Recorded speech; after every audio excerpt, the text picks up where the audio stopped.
नमस्कार दोस्तों, मेरा नाम है विजय कुमार गिरी और मैं आप लोगों का एक बार फिर से स्वागत करता हूं अपने यूट्यूब चैनल जिसका नाम है सुगा क्लासेस फॉर एग्रीकल्चर। दोस्तों, आज हम लोग पढ़ने वाले हैं हमारी जो एमसीक्यू सीरीज चल रही है।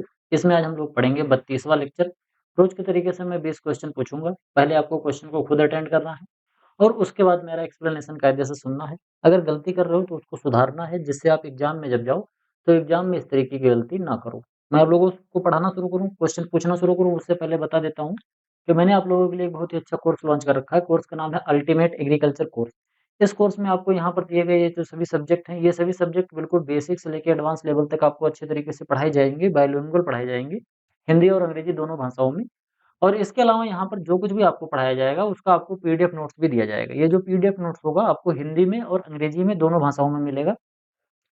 तो अगर आप इसको खरीदना चाहते हैं तो इस क्यूआर कोड को स्कैन करके मात्र ₹1000 का पेमेंट करके आप इसको खरीद सकते हैं। बाकी कोर्स से रिलेटेड अधिक जानकारी के लिए मेरा व्हाट्सएप नंबर है 9792771793। इस पर संपर्क करके आप कोर्स से रिलेटेड जानकारी प्राप्त कर सकते हो। चलिए आगे बढ़ते हैं, देखते हैं सबसे पहला क्वेश्चन हमारा क्या है। सबसे पहला जो क्वेश्चन है वो कह रहा है कि match the wheat species with their correct ploidy level and specific agriculture utility. कह रहा है कि यहाँ पर आपको गेहूँ की कुछ प्रजातियाँ दी गई हैं। गेहूँ की यहाँ पर क्या है, कुछ प्रजातियाँ दी गई हैं और इसके अलावा यहाँ पर पॉलीप्लॉइडी लेवल दिया गया है, जैसे डिप्लॉयड, टेट्राप्लॉयड, हेक्साप्लॉयड, पेंटाप्लॉयड, ऑक्टाप्लॉयड जो होता है, उस तरीके से यहाँ पर दिया गया है। और ये भी दिया गया है कि ये जो गेहूँ की स्पीसीज है, इनका अलग-अलग काम क्या होता है, मतलब ये स्पेसिफिकली किस चीज़ के लिए उपयोग करी जाती हैं।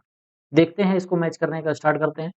सबसे पहले हम देखेंगे किसको, ट्रिटिकम एस्टिवम। तो ट्रिटिकम एस्टिवम जो होता है ये कैसा होता है, ये हमारा हेक्साप्लॉयड होता है। कैसा होता है, हेक्साप्लॉयड होता है। इसके अंदर 2n equals to 42 chromosome number होते हैं और ये रोटी बनाने के लिए और बेकरी के लिए बहुत ही अच्छे तरीके से इस्तेमाल किया जाता है। मतलब अगर हमको रोटी बनाना है या पाव रोटी बनानी है, रस बनाना है, तो इसके लिए इस हेक्साप्लॉयड का इस्तेमाल किया जाता है, जिसको हम ट्रिटिकम एस्टिवम बोलते हैं। इसी को हमारा क्या होता है, ये हमारा नोवेल व्हीट होता है, यानी कि जो हमारा मेन मैक्सिकन जो व्हीट होता है, ये यही वाला होता है।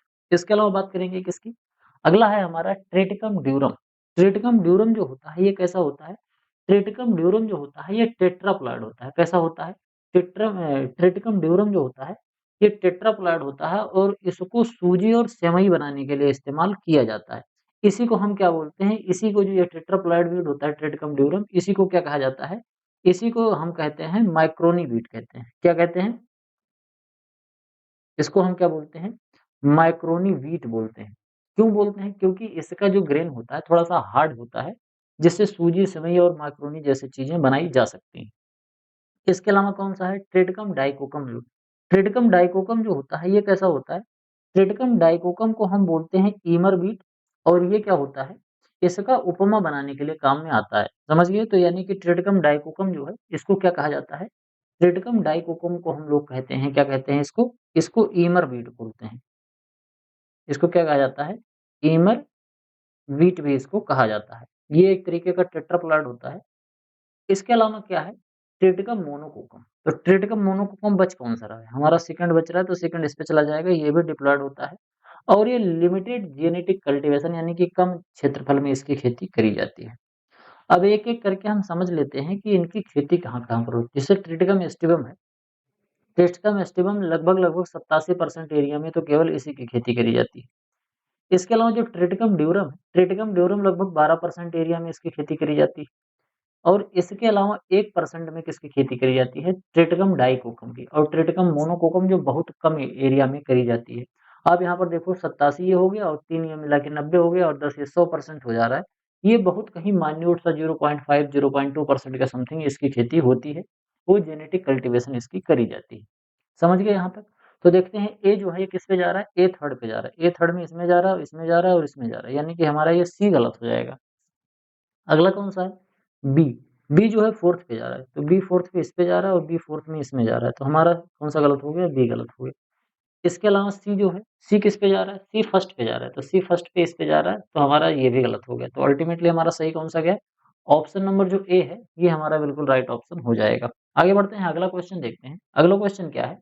Consider the following irrigation scheduling recommended by RBL Bhardwaj if a farmer has sufficient water for only two irrigations, which combination of physiologically most beneficial RBL Bhardwaj द्वारा अनुशंसित सिंचाई निर्धारण पर विचार करें। यदि किसान के पास केवल 2 सिंचाई के लिए पर्याप्त पानी है, तो शारीरिक रूप से कौन-सा संयोजन सबसे ज़्यादा फ़ायदेमंद है? कह रहा है कि अगर गेहूँ में हमें केवल 2 ही सिंचाई के लिए पानी उपलब्ध है, हम केवल गेहूँ में 2 ही सिंचाई कर सकते हैं, तो उसमें हम कौन-कौन से स्टेज पर सिंचाई करेंगे? तो एक तो सीआरआई स्टेज होगा तो सबसे ज़्यादा ज़रूरी होता है क्योंकि सीआरआई स्टेज में हम खेती करते हैं। सीआरआई स्टेज जो क्राउन रूट इनिशिएशन वाला होता है, सबसे ज़्यादा क्रिटिकल होता है। तो सीआरआई स्टेज में तो हम खेती कर सकते हैं, तो ये वाला हमारा सी तो गलत हो गया। इसके अलावा बात करते हैं किसकी? इसके अलावा हम बात करते हैं टिलरिंग स्टेज। तो सीआरआई के बाद तुरंत टिलरिंग स्टेज आता है, तो हम ऐसे नहीं करेंगे। अगर हमारे पास 2 बार सिंचाई के केवल साधन हैं, तो हम थोड़ा-सा अंतराल तो लेंगे ही लेंगे, तो इसलिए ए गलत हो जाएगा। इसके बाद हम बात करेंगे किसकी? सीआरआई स्टेज और इसके अलावा फ्लावरिंग स्टेज, तो ये हमारा बिल्कुल सही हो जाएगा। इसी में अगर हमारे पास केवल 2 सिंचाई होती है, तो हम इसी तरीके से सिंचाई करते हैं। अब इसको समझना, ये सीआरआई स्टेज होता है, इस सीआरआई स्टेज कब आती है? ये बुआई के 21वें दिन पर आती है। इसके अलावा अगर हम बात करें तो फ्लावरिंग वाली जो स्टेज आती है, फ्लावरिंग वाली जो स्टेज होती है, ये कब आती है? ये हमारी आती है 80 से लेके 85वें दिन पर आती है। 80 से 85 दिन जब बुआई का हो जाता है, तब हमारा फ्लावरिंग का स्टेज स्टार्ट होता है। आप लोगों को पता होना चाहिए कि जो गेहूँ की फसल होती है, वो 125 से लेके 135 दिन की फसल होती है। मैक्सिमम 120 से 125 दिन ऐसे माना जाता है। तो आप समझो कि इसमें अगर हमने पहली सिंचाई तो 21वें दिन कर दी, इसके बाद 60 दिन का अंतर करके 80-85वें दिन हमने सिंचाई कर दिया और वो आगे बचा कितना? आगे लगभग 1 महीना बचा, तो 1 महीना हमारा जो खेत है थोड़ा-सा उसको सह जाता है और आराम से ये ग्रो हो जाता है। 1 से इसको लगभग 40-40 दिन का टाइम मिल जाता है, तो 40 दिन में ये आराम से ग्रो हो जाता है, कोई दिक्कत वाली बात नहीं होती है। तो अगर हमारे पास केवल 2 ही सिंचाई के साधन हों, इतना पानी हमारे पास है कि केवल हम 2 ही बार सिंचाई कर सकते हैं, तो हम एक सीआरआई में देंगे और एक फ्लावरिंग स्टेज में देते हैं। अगला क्वेश्चन क्या है? अगला क्वेश्चन जो है वो असर्शन और रीजन बेस्ड क्वेश्चन है। इसमें जो असर्शन कह रहा है कि ट्रिपल जीन ड्वार्फ जो व्हीट की वैरायटी होती है, उसको सोइंग करा जाता है काफ़ी ज़्यादा शैलो डेप्थ में, यानी कि 3 से 4 सेंटीमीटर गहराई में compare to single gene dwarf. Single gene dwarf जो होता है, इसको हम ज़्यादा गहराई में बुआई करते हैं। तो ये बात जो कही जा रही है, ये बात हमारी बिल्कुल सही कही जा रही है। क्यों सही कही जा रही है? अभी आपको बताता हूँ, समझाता हूँ। कह रहा है कि the length of coleoptile is inversely proportional to the number of dwarfing gene in the variety. ये भी बात बिल्कुल सही है और यही चीज़ करेक्टली एक्सप्लेन कर रहा है। इसलिए हमारा जो ऑप्शन होगा, ऑप्शन नंबर जो हमारा ए हो जाएगा, ये बिल्कुल राइट ऑप्शन हो जाएगा। अब इसको समझते हैं कैसे? जैसे अगर सिंगल जीन डॉर्फ वैरायटी है, तो एक जीन उसको डॉर्फनिंग का काम कर रहा है। जैसे मान लो आप घर की सफाई कर रहे हो, तो घर की आप सफाई कर रहे हो, अगर आपके साथ आपकी बहन ये लग जाए, तो फिर सफाई और तेज हो जाएगी। मम्मी-पापा भी जुड़ जाएँ, तो सफाई और जल्दी हो जाएगी।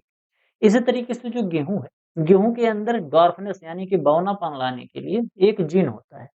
अगर वो जीन एक ही रहेगा, तो बौना कम करेगा।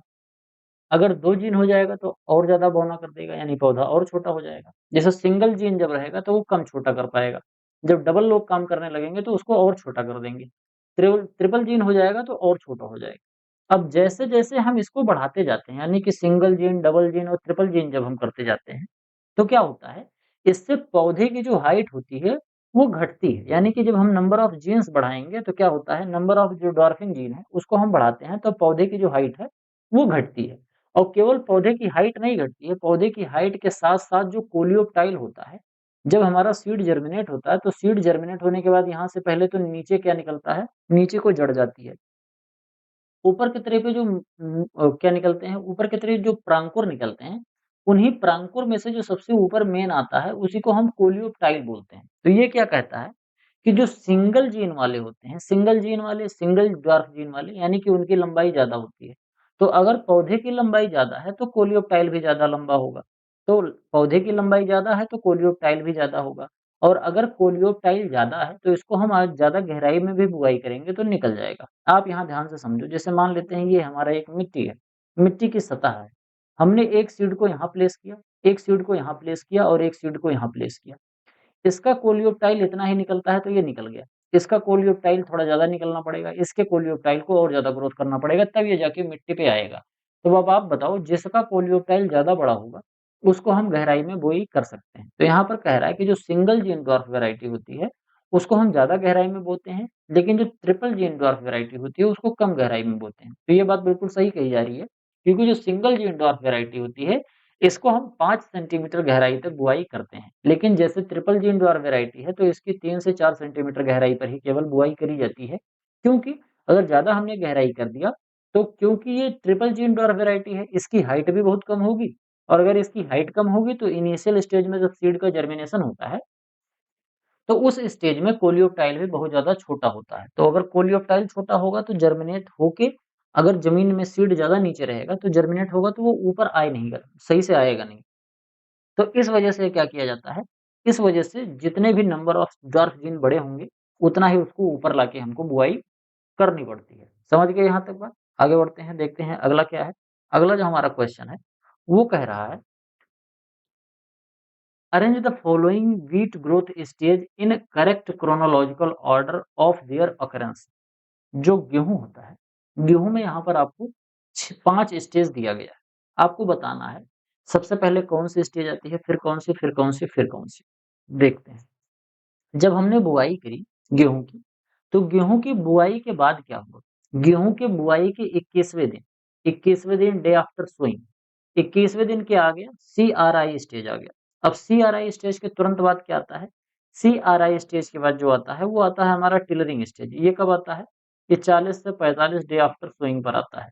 अब जब ये टिलरिंग हो जाता है, तो टिलरिंग के बाद क्या आता है? टिलरिंग के जस्ट बाद फिर हमारा जॉइंटिंग आता है। जॉइंटिंग कब आता है?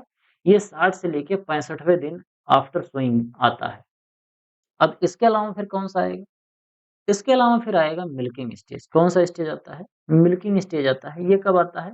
ये आता है हमारा 100 और इसके अलावा 100 से लेके 105वें दिन आता है, डे आफ्टर सोइंग में। अगला हमारा ड्रॉट स्टेज है। ये ड्रॉट स्टेज यानी सूखने की अवस्था कब आती है? सूखने की अवस्था जो आती है, ये आती है 115 से लेके 120 डे आफ्टर सोइंग। अब इसमें एक स्टेप छूट रहा है। एक स्टेप कौन-सा छूट रहा है? फ्लावरिंग छूट रहा है। कौन-सा? फ्लावरिंग स्टेज छूट रहा है। तो ये जो फ्लावरिंग स्टेज होता है, ये कब आता है?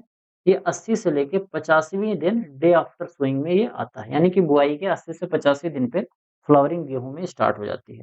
अब इसको ध्यान से समझो और इसको ऑर्गेनाइज़ करो। कैसे करते हैं? सबसे पहले तो हम किसको ऑर्गेनाइज़ करेंगे? 3 को, क्योंकि 3 सबसे पहले आ रहा है। तो 3 सबसे पहले होना चाहिए, तो ये दोनों। सी हमारा गलत हो जाएगा।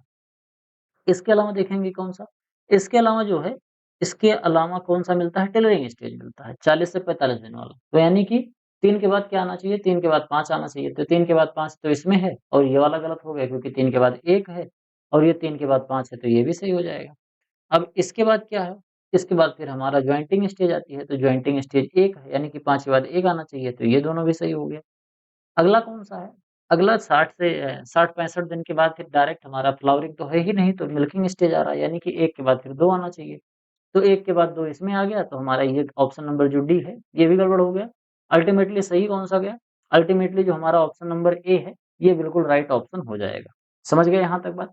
आगे बढ़ते हैं, देखते हैं हमारा 5वाँ क्वेश्चन क्या कह रहा है। 5वाँ क्वेश्चन कह रहा है, arrange the regarding the management of the mimicry weed.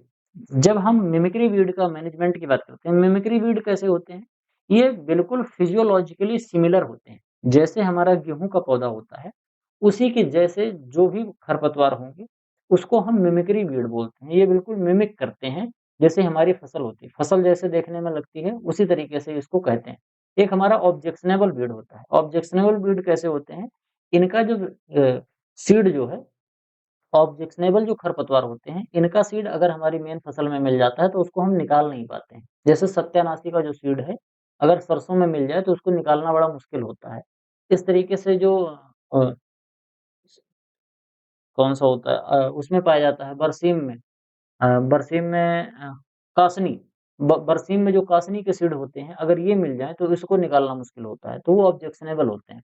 Mimicry weed क्या होते हैं? ये दोनों देखने में एक जैसे होते हैं। जैसे जो गेहूँ का जो गेहूँ की सीडलिंग होती है और जो फ्लेरिस माइनर की सीडलिंग होती है, दोनों एक ही जैसी लगती है। तो कह रहा है कि जब फ्लेरिस माइनर हमारे खेत में उगता है, तब उसको अगर हम ध्यान में रखें, तो कौन-सा एनालिटिकल ऑब्जर्वेशन यहाँ पर करेक्ट है। यहाँ पर आपको दिया गया है 4 चीज़ें और बतानी है कि इसमें से करेक्ट कौन-सी बात कही जा रही है। तो इसको हम कैसे लगाएँगे? इसको अप्रोच करने का सबसे बढ़िया तरीका है कि आप क्या करो, इसको अप्रोच करने का सबसे बढ़िया तरीका है कि आप इसको एलिमिनेशन मेथड से लगाओ। कैसे करेंगे?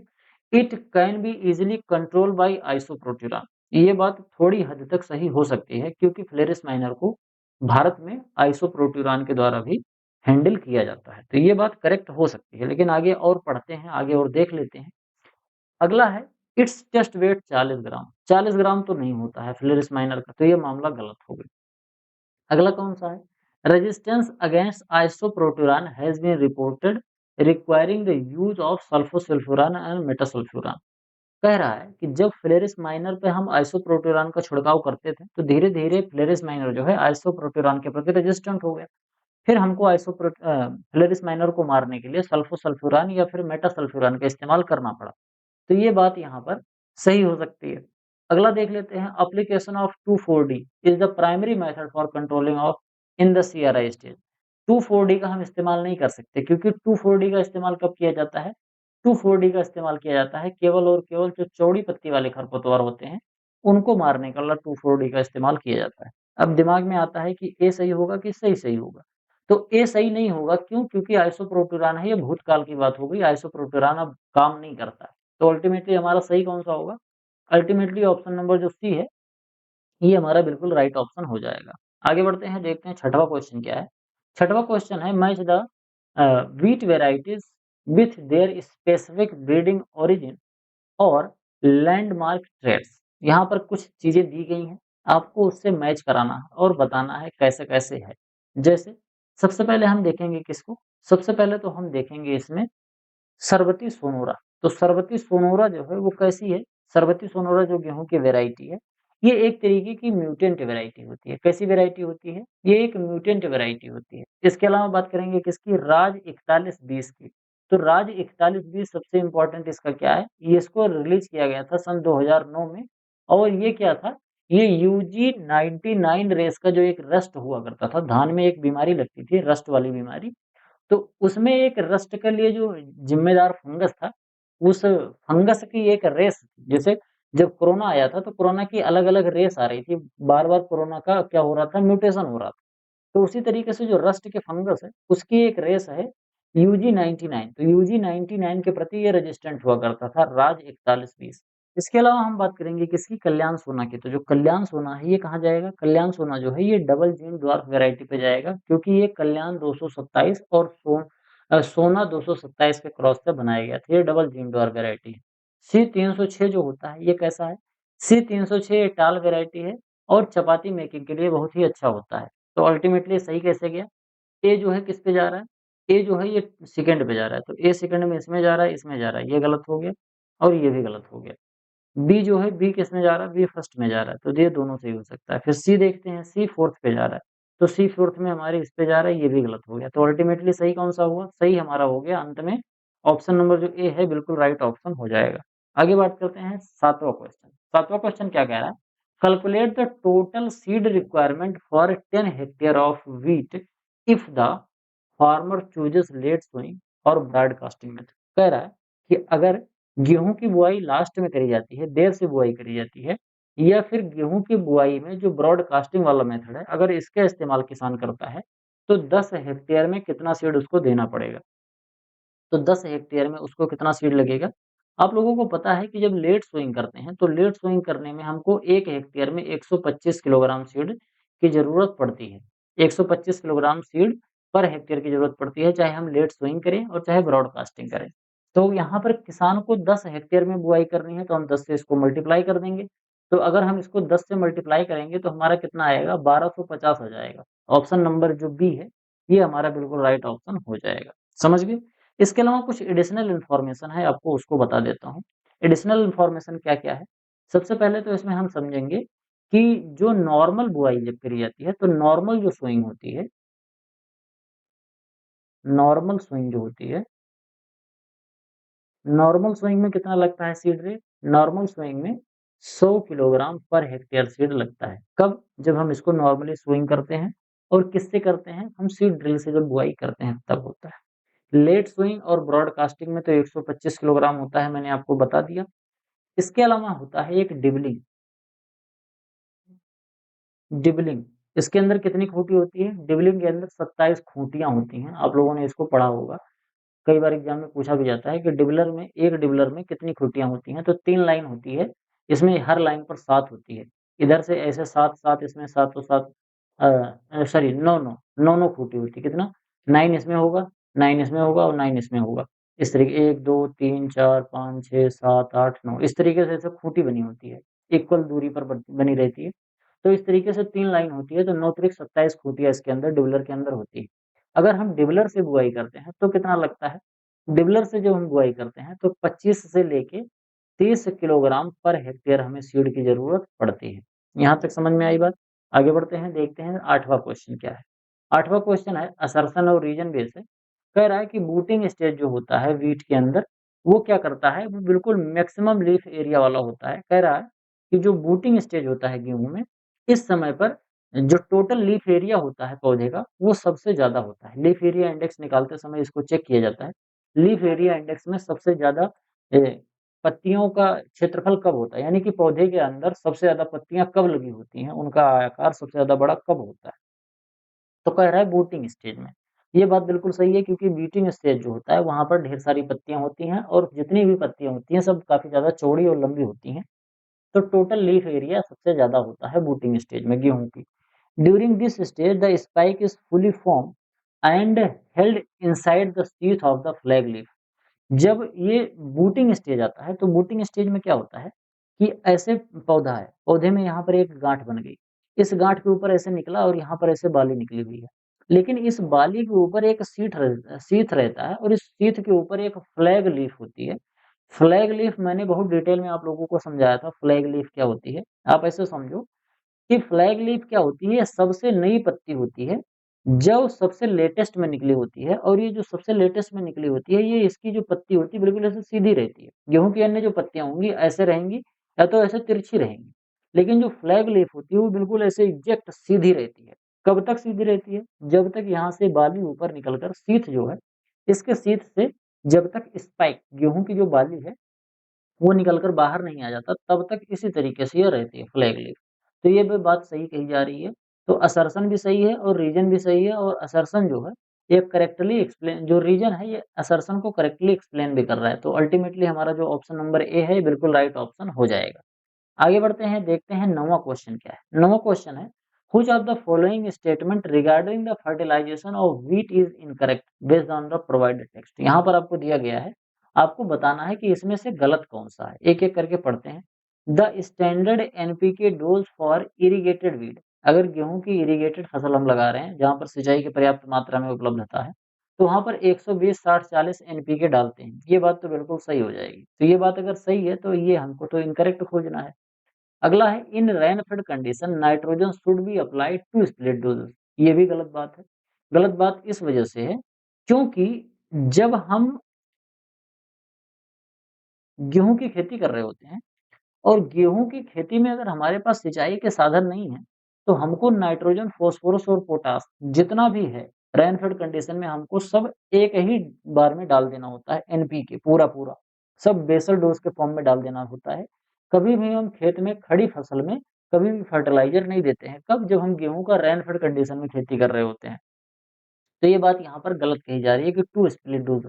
तो ये बात गलत है और हमको गलत ही पूछना था, तो इस वजह से हमारा ऑप्शन नंबर बी सही हो जाएगा। लेकिन आगे और पढ़ते हैं। आगे क्या है?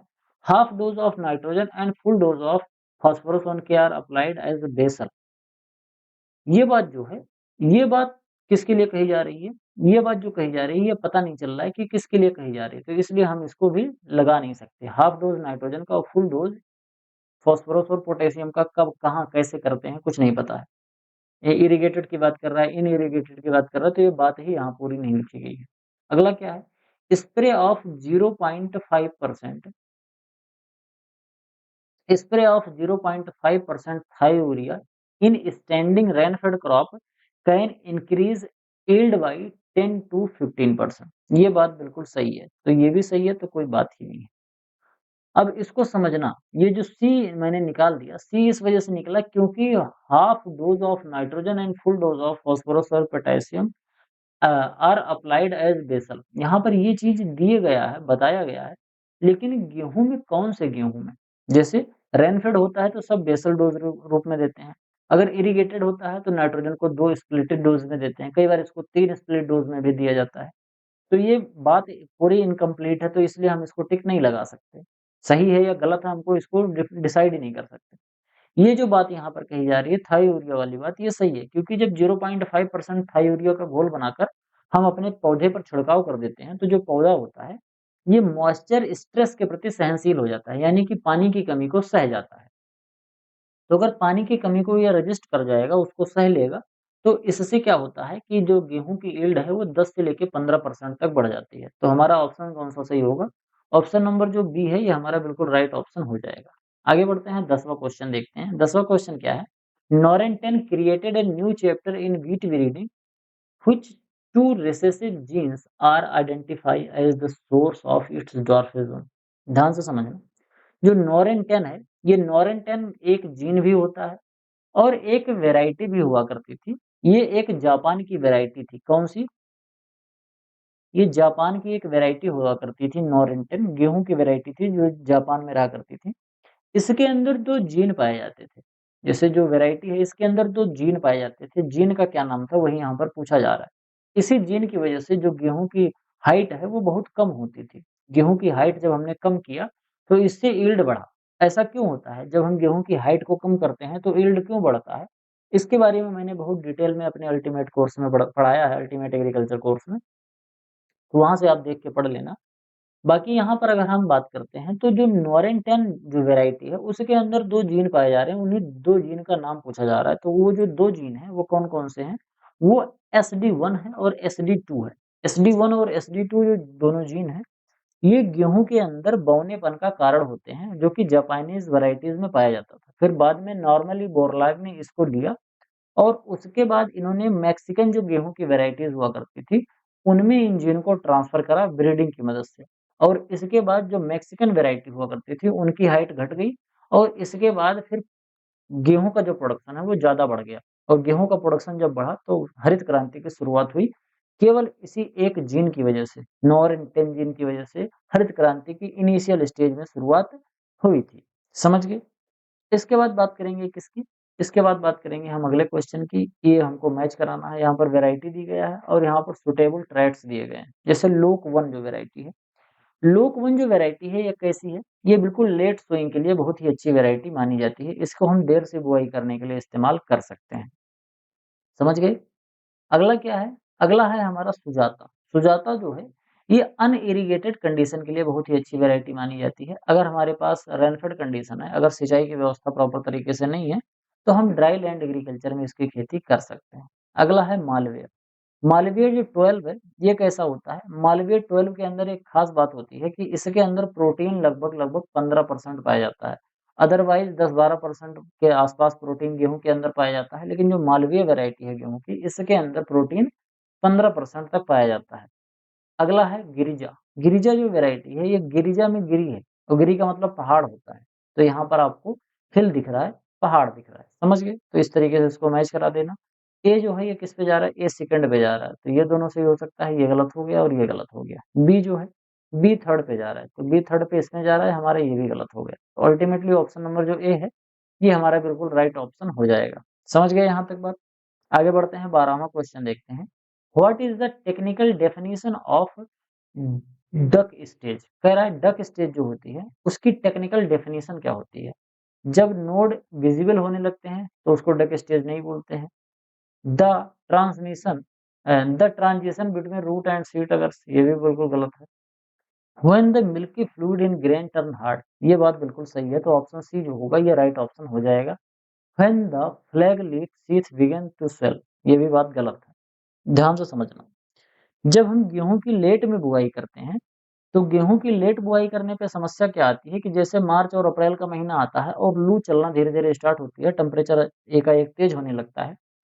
तो उस कंडीशन में जो गेहूँ होता है, वो अपनी मिल्किंग स्टेज में रहता है और उस मिल्किंग स्टेज में जब ज़्यादा टेम्परेचर मिलता है और मॉइस्चर घट रहा रहता है, ह्यूमिडिटी घटी रहती है और हवाएँ तेज़ चलने लगती हैं, तो डायरेक्ट जो मिल्किंग स्टेज में जो मिल्क होता है, दूध के जो गेहूँ होता है, गेहूँ के अंदर जो दुग्धावस्था होती है, उसके अंदर का जो लिक्विड फ्लूइड जो दूध के रूप में होता है, वो बहुत जल्दी-जल्दी सूखने लगता है, जिससे दाने जो होते हैं बहुत महीन-महीन से दाने होते हैं, बहुत मोटे दाने नहीं होते हैं। तो उसको हम डक अवस्था बोलते हैं।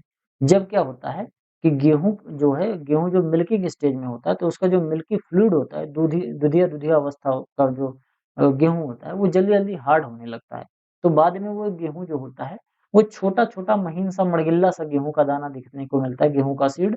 तो ये कौन-सा स्टेज होता है? ये डक अवस्था कहलाती है। तो डक अवस्था में अगर गेहूँ जाता है, तो हमारी यील्ड घट जाती है। इससे बचने का क्या उपाय है? लेट सोइंग को हमें अवॉइड करना चाहिए। अगला है क्या? In term of productivity, term of productivity के हिसाब से आपको बताना है और इसके अलावा आइडेंटिफाई करना है correct hierarchy of states and the reason provided in the text. यहाँ पर आपको कुछ चीजें दी गई हैं और इसके अलावा रीजन दिया गया है। यहाँ पर आपको दिया गया है कि प्रोडक्टिविटी के हिसाब से बताओ सबसे ज्यादा प्रोडक्टिविटी है किसकी, उसको असेंडिंग ऑर्डर में रखना है। बोले तो सबसे पहले अ, डिसेंडिंग ऑर्डर में रखना है, मतलब पहले सबसे ज़्यादा उत्पादन करने वाला, फिर उससे कम और इसके अलावा रीज़न भी दिया है कि आखिर ऐसा है क्यों? एक-एक करके समझते हैं, सॉल्व करते हैं। कह रहा है कि उत्तर प्रदेश, पंजाब और हरियाणा, उत्तर प्रदेश, पंजाब और हरियाणा जो होता है ड्यू टू लार्जेस्ट एरिया, तो लार्जेस्ट एरिया की वजह से प्रोडक्टिविटी बढ़ी है तो कोई बात ही नहीं है। अगला कौन-सा है? पंजाब और हरियाणा। पंजाब में प्रोडक्टिविटी ज़्यादा है, फिर हरियाणा में भी। Due to nearly 100% irrigated and higher fertiliser dose. ये बात बिल्कुल सही है। क्यों? क्योंकि प्रोडक्टिविटी पंजाब और हरियाणा की ज़्यादा है। क्यों ज़्यादा है? क्योंकि हरियाणा और पंजाब का ज़्यादातर जो एरिया है, वहाँ पर 100% इरिगेशन की व्यवस्था है। तो 100% एक तो इरिगेटेड एरिया है। इसके अलावा हरियाणा और पंजाब के जो किसान हैं, वो गेहूँ उत्पादन करने में आवश्यकता से अधिक वहाँ पर फर्टिलाइज़र डालते हैं, यूरिया ज़्यादा डालते हैं। इसकी वजह से क्या होता है उत्पादन जो है वो उत्पादकता जो है वो बढ़ी है। प्रोडक्शन नहीं, प्रोडक्टिविटी की बात हो रही है, तो प्रोडक्शन बढ़ा है। तो हमारा ऑप्शन नंबर जो बी हो जाएगा, ये बिल्कुल राइट ऑप्शन हो जाएगा। अगला है पंजाब, मध्य प्रदेश और उत्तर प्रदेश, ऑर्गेनिक फार्मिंग ऐसा कुछ है ही नहीं। Due to cold cold climate, Haryana और पंजाब में कोल्ड क्लाइमेट तो होती नहीं है। आगे बात करेंगे किसकी? आगे बात करेंगे हम 14वें क्वेश्चन की। स्टेटमेंट बेस्ड क्वेश्चन है, 2 स्टेटमेंट दिए गए हैं। एक तो कह रहा है केरा मेथड और एक दे रहा है पोरा मेथड। कह रहा है केरा मेथड जो होता है उसमें ड्रॉप करे जाते हैं सीड फरो के पीछे, फनल में। तो ये फनल में नहीं डाले जाते हैं। केरा में जैसे केरा होता है, केरा हम क्या करें? केरा को कैसे याद कर सकते हो? केरा जो होता है इसको आप केला से याद कर सकते हो। केरा कैसे याद कर सकते हो? केरा को केला से याद कर सकते हो। केला कैसे होता है? केला छील के खाया जाता है। छील के कैसे? जैसे ये केला है, इसको हमने ऐसे-ऐसे छील दिया और खा लिया। समझ गए? इसी तरीके से हमारी ये मिट्टी है, मिट्टी को हमने ऐसे छील दिया। मिट्टी को जब हम छीलेंगे तो एक नाली बन जाएगी। अब उस नाली में हमने क्या कर दिया? गेहूँ डाल दिया। तो केरा आ गया कैसे? हमने पहले हल चलाया और हल ने क्या किया? मिट्टी को फाड़ दिया ऐसे, जैसे केले के छिलके निकाले जाते हैं, वैसे मिट्टी की मान लो एक परत उसने ऐसे अगल-बगल कर दी। तो एक छोटी-सी नाली नुमा स्ट्रक्चर बन गया, एक फरो बन जाता है और उसी फरो में फिर हाथ से क्या करते हैं? उसी फरो में हाथ से गेहूँ के दाने डाल देते हैं, तो ये केरा मेथड होता है। इसमें एक किसान होता है, वो हल से बैलों से जुताई कर रहा होता है और दूसरा किसान क्या करता है? आगे-आगे एक किसान आगे-आगे नाली बनाते जाता है और दूसरा किसान हाथ से जो सीड होता है, वो उसी नाली में डालता जाता है। तो ये केरा मेथड है। लेकिन इसमें तो बोल रहा है कि हम फ़नल अटैच कर देते हैं, तो फ़नल नहीं अटैच करते। यहाँ पे कुप्पी कोई नहीं लगी होती है, कूण नहीं बने लगाई रहती है। इसमें केरा में 2 आदमियों की ज़रूरत पड़ती है। पोरा मेथड जो होता है, ये कैसा होता है? पोरा मेथड में क्या करते हैं? पोरा मेथड में एक शब्द लिखा है आप पोरा। पोरा में जो शब्द है, इसका क्या मतलब होता है? पोर। पोर का मतलब क्या होता है? पोर का मतलब होता है छेद। क्या होता है? छेद। अब छेद बताओ कहाँ होगा? जो कुप्पी होती है, कुप्पी के अंदर छेद होता है। कुप्पी जो होती है, कुप्पी के अंदर छेद होता है, तो उसी छेद से याद कर सकते हो कि अगर हल के नीचे हमने हल के पीछे कुप्पी लगा दिया है और उसमें हम सीड डाल रहे हैं, तो वो सीड क्या होगा? जैसे ये हल है, हमारा इतना बड़ा-सा हल होता है और इस हल के पीछे यहाँ पर एक ऐसी बड़ी-सी कुप्पी लगा देते हैं और उस कुप्पी के नीचे ऐसे पतली-सी पाइप होती है। हम इसमें जब डालते हैं क्या कहते हैं? इसमें जब हम सीड डालेंगे तो ये क्या होगा? ये जो सीड होता है ये ज़मीन पे आएगा और ज़मीन पे यहाँ जो हल जुताई कर रहा है, उसके जस्ट नीचे ऐसे गेहूँ के दाने पड़ते रहते हैं। तो इसमें एक ही आदमी की ज़रूरत पड़ती है। यहाँ पर दोनों चीज़ें क्या कर रही हैं? यहाँ पर दोनों चीज़ें उलट दिया गया है।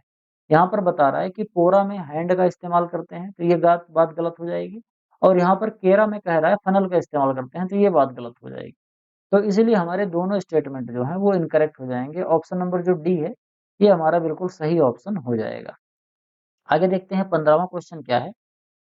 Which herbicide is specifically recommended for managing wild oat in wheat crop? कह रहा है कि जो वाइल्ड ओट होता है जिसको हम जंगली जई बोलते हैं, अविना फतुआ नाम होता है, इसको कंट्रोल करने के लिए हम किसका इस्तेमाल करते हैं? एक-एक करके पढ़ते हैं। सबसे पहले हम देखेंगे किसको? आइसोप्रोट्यूरॉन को।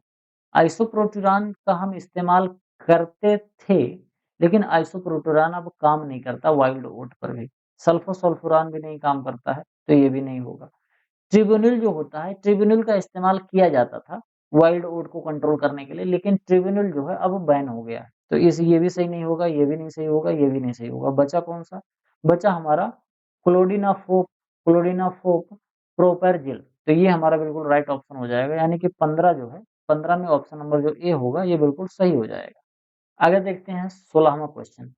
Analyse the relationship between sowing date and wheat type, which of the following correct? जब हम सोइंग डेट को एनालाइज़ करते हैं, तो उसके हिसाब से अगर हम गेहूँ के प्रकार को देखें, तो इसमें से कौन-सा स्टेटमेंट सही है? देखते हैं, एक-एक करके पढ़ते हैं तो समझते हैं। कह रहा है कि जो रेनफेड कंडीशन होती है, उसमें जो सोइंग करी जाती है, दिसंबर में करी जाती है। बिल्कुल गलत बात है। क्यों? क्योंकि अगर आप दिसंबर में करोगे, एक तो रेनफेड कंडीशन है, तो अगर आप दिसंबर में बुआई करोगे, तो हमारा जो बरसात का टाइम है, वो सितंबर में तो खत्म हो जा रहा है। उसके बाद अक्टूबर और नवंबर में अगर हमने बुआई नहीं करा, तो दिसंबर तक तो आते-आते मिट्टी हमारी बिल्कुल सूख जाएगी, रेनफेड कंडीशन में। सिंचाई की व्यवस्था है नहीं, तो हम कभी भी रेनफेड कंडीशन में गेहूँ की बुआई लेट से नहीं करते हैं।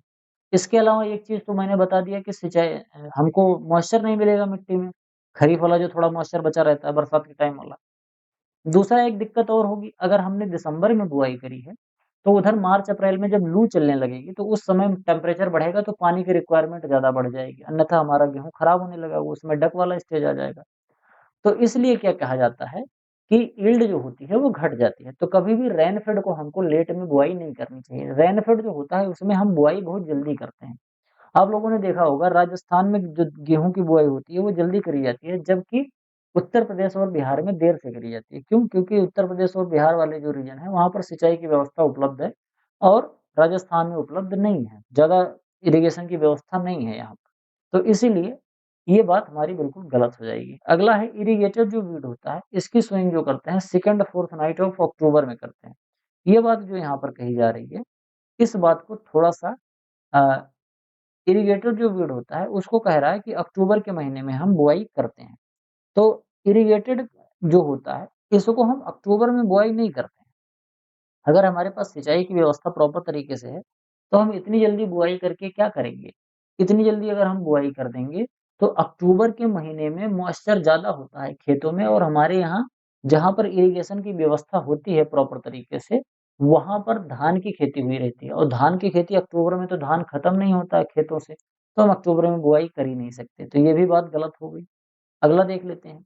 अगला है the best time for irrigated wheat sowing is the first 4th night of November. ये बात बिल्कुल सही है। नवंबर में हमको अगर अगर इरिगेटेड गेहूँ की खेती कर रहे हैं, तो हम नवंबर के फर्स्ट 4th नाइट यानी कि नवंबर का पहला पखवाड़ा 1 नवंबर से 15 नवंबर तक हम इसकी खेती कर सकते हैं। वैसे गेहूँ की जो बुआई होती है, वो 15 नवंबर से लेके 25 दिसंबर तक करी जाती है, अलग-अलग जगह पर अलग-अलग तरीके से। लेट स्विंग जो होती है वो always prefer to avoid cold weather. ये बात भी बिल्कुल गलत है क्योंकि जितना हम देर से बुआई करेंगे उतना धीरे-धीरे ठंडी बढ़ती जाती है। देखो, अक्टूबर में कम ठंडी होती है, नवंबर में थोड़ी ठंडी बढ़ती है, दिसंबर में ठंडी तो तेज़ बढ़ती है। इसके बाद जनवरी आता है, जनवरी में सबसे ज़्यादा ठंडी पड़ती है। तो अगर हमने लेट कर दिया तो ठंडी बढ़ता जाएगा। तो इसलिए हम नवंबर में ही बुआई कर देते हैं। लेट सोइंग ठंडी को अवॉइड करने के लिए नहीं किया जाता है क्योंकि ठंडी तो मेन जनवरी में पड़ती है, तो जनवरी में अगर छोड़ के हम बुआई करेंगे, फरवरी में तो फिर हमारी फसल कब तैयार होगी? तो इस वजह से ये भी बात गलत हो जाएगी, तो हमारा ऑप्शन नंबर जो बी है, ये सही हो जाएगा। आगे देखते हैं 17वां क्वेश्चन। वैरायटी है डीबीडब्ल्यू 17 जो कि 2006 में रिलीज़ हुई थी। इसका मेन कैरेक्टरिस्टिक्स क्या है? इसका कैरेक्टर क्या है? और इसके अलावा ये किस चीज़ के लिए सूटेबल होता है? तो जो डीबीडब्ल्यू 17 है, ये डीबीडब्ल्यू 17 की सबसे अच्छी क्वालिटी ये होती है कि ये ब्रेड बनाने के लिए बहुत ही अच्छी होती है। इसकी जो रोटी बनती है, बहुत बढ़िया रोटी बनती है। क्यों? क्योंकि इसके अंदर जो ग्लूटीन होता है, क्या होता है? डीबीडब्ल्यू 17 के अंदर ग्लूटीन बहुत अच्छी मात्रा में पाया जाता है। ग्लूटीन प्रोटीन होती है जिसकी वजह से क्या होता है गेहूँ फूलती है, गेहूँ की रोटी बढ़िया बनती है। इसके अलावा हम बात करेंगे असर्शन और रीजन वाला क्वेश्चन है, question number 18। Under rainfed condition spray of 0.5% thiourea is recommended. ये तो मैंने अभी थोड़ी देर पहले बताया था कि अगर रेनफेड कंडीशन है और हमारे पास मॉइस्चर की कमी है, हमारे खेत में अगर नमी की कमी दिख रही है, तो अपने फसलों को थोड़ा-सा बचाने के लिए हम 0.05% थाई का अपने खेत में छिड़काव कर देते हैं। इससे क्या होता है, जो पौधा है उसके अंदर मॉइस्चर से लड़ने के प्रति रेजिस्टेंसी उसकी थोड़ी बढ़ जाती है, यानी कि वो कम पानी में भी जीना सीख लेता है और इसकी वजह से उसका जो उत्पादन है वो 10 से 15% तक बढ़ जाता है। तो ये दोनों बातें इसमें कही जा रही हैं और दोनों बातें सही हैं और हमारा जो रीज़न है वो असर्शन को करेक्टली एक्सप्लेन कर रहा है। यही चीज़ मैंने अभी पीछे वाले क्वेश्चन में एक और भी पूछा था। तो हमारा ऑप्शन नंबर जो ए है ये बिल्कुल सही हो जाएगा, क्योंकि यहाँ पर असर्शन भी सही है और रीज़न भी सही है और रीज़न जो है वो असर्शन को करेक्टली एक्सप्लेन भी कर रहा है। आगे देखते हैं 19वां क्वेश्चन है, which Japanese variety serve as the source of dwarfness isolated by doctor Borlaug in 1960 at Mexico. कह रहा है कि जापान की ऐसी कौन-सी वेराइटी है जो कि डॉर्फनेस के लिए यूज़ करी जाती है और एनी बोरलाग ने 1960 में मेक्सिको में इसको निकाला। ये बात मैंने अभी थोड़ी देर पहले आप लोगों को बता दी थी, वो था क्या, नॉरेन टेनजी था, ठीक? नॉरेन 10 जो था, ये जापान की एक वैरायटी हुआ करती थी। आगे बात करेंगे किसकी? आगे बात करेंगे 20वां और अंतिम क्वेश्चन की। अंतिम जो हमारा क्वेश्चन है ये मैच कराना है। यहाँ पर आपको कुछ देखने को मिल रहा है, कुछ राज्य हैं और उनसे रिलेटेड डिटेल दिया गया है। मैच करा देते हैं। उत्तर प्रदेश जो है ये क्या कह रहा है? उत्तर प्रदेश जो है ये फर्स्ट एरिया में भी है और प्रोडक्शन में भी फर्स्ट है। तो ये बात सही है। पंजाब देखते हैं। पंजाब जो है ये किस चीज़ में आगे है? पंजाब जो है हमारा, ये आगे है, एरिया में तो कम है, लेकिन प्रोडक्शन में ज़्यादा है, ठीक? मध्य प्रदेश जो है वो हमारा दूसरे पे चला जाएगा। यानी कि अगर हम प्रोडक्शन के हिसाब से देखते हैं, तो प्रोडक्शन के हिसाब से सबसे पहले तो हमारा उत्तर प्रदेश होगा। उत्तर प्रदेश के बाद क्या होगा? उत्तर प्रदेश के बाद फिर क्या होगा? पंजाब होगा और पंजाब के बाद फिर एमपी होगा, ठीक? इसके अलावा अगर हम एरिया के हिसाब से देखेंगे, तो एरिया में उत्तर प्रदेश होगा। दूसरे नंबर पे क्या होगा? दूसरे नंबर पर फिर हमारा मध्य प्रदेश होगा, कहीं-कहीं पर आपको दूसरा स्टेट भी देखने को मिलता है, हरियाणा भी कहीं आ जाता है, एमपी आ जाएगा और एमपी के बाद फिर लास्ट में क्या आएगा? इसके बाद फिर हमारा पंजाब आता है। इस तरीके से कहीं-कहीं पर आपको उत्तर प्रदेश, मध्य प्रदेश, उत्तर प्रदेश, पंजाब और हरियाणा भी देखने को मिलता है, तो अलग-अलग टाइम पर ये चेंज होता रहता है, हर सीज़न में चेंज होता रहता है, उसमें बहुत टेंशन लेने वाली बात नहीं है। ए जो है सेकंड पे जा रहा है, तो ए सेकंड में इसमें जा रहा है, इसमें जा रहा है, ये गलत हो गया, ये गलत हो गया। बी जो है बी थर्ड पे जा रहा है, तो बी थर्ड किस पे जा रहा है, तो ऑप्शन नंबर जो हमारा ए है ये सही हो जाएगा क्योंकि बी गलत हो गया। तो ऑप्शन नंबर जो ए है, ये इसका बिल्कुल राइट ऑप्शन हो जाएगा। तो हमारे 20 क्वेश्चन कंप्लीट हुए। आई होप आपको वीडियो पसंद आया होगा। वीडियो पसंद आया हो तो वीडियो को लाइक करिए, चैनल को सब्सक्राइब कीजिए, दोस्तों के साथ शेयर कीजिए। आपके जो सुझाव हैं, चाहे पॉजिटिव हो, चाहे नेगेटिव हो, कमेंट बॉक्स में ज़रूर लिखिए। इसके अलावा आप हमारा अगर अल्टीमेट एग्रीकल्चर का कोर्स खरीदना चाहते हैं, तो व्हाट्सएप से संपर्क ज़रूर कीजिए। मिलते हैं किसी दूसरी वीडियो में, तब तक के लिए इजाज़त दीजिए। धन्यवाद।